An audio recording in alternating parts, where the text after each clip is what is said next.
우리에게 인문학적 소양이 필요한 이유는 무엇일까? 인문학은 언제부터 시작되었을까요? 그 시작은 고대 그리스로 거슬러 올라갑니다. 당시 교육의 목적은 정치가를 키우는 것이었습니다. 정치를 위해서는 말을 잘해야 했고 논리적으로 생각할 수 있어야 했습니다. 그래서 웅변술, 수사학, 논리학과 같은 학문이 함께 발전했고 이것이 인문학의 시작이었습니다. 이후 인문학은 독일과 프랑스에서 더 체계적으로 정리되었습니다. 독일에서는 감정, 감각, 신학 등 과학적으로 증명하기 어려운 영역을 이해하려는 학문을 문화학이라고 했고 그것이 지금 우리가 말하는 인문학입니다.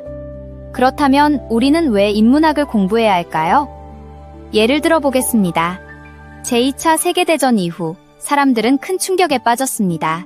인간을 더 편리하게 만들기 위해 발전한 과학기술이 오히려 인간의 생명을 빼앗는 데 사용되었기 때문입니다. 인간의 가장 위험한 적이 인간이 되어버린 것입니다.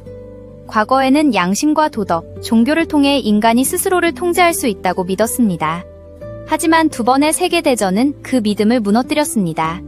특히 아우슈비츠 수용소에서 벌어진 일은 인간이 얼마나 극단적인 선택을 할 수 있는지를 보여주었습니다. 문제는 그 이후였습니다.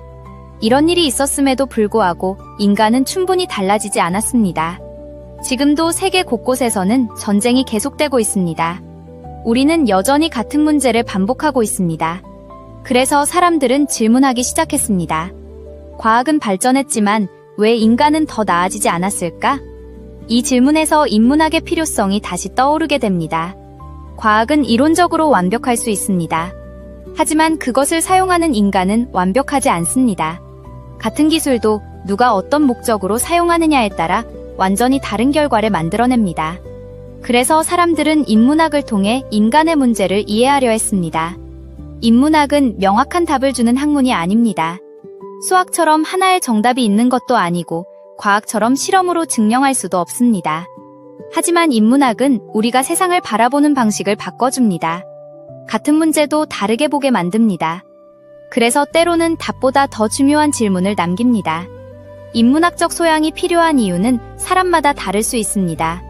누군가는 인간을 이해하기 위해, 누군가는 더 깊이 생각하기 위해, 또 다른 누군가는 자신의 삶을 주체적으로 살기 위해 인문학을 공부합니다.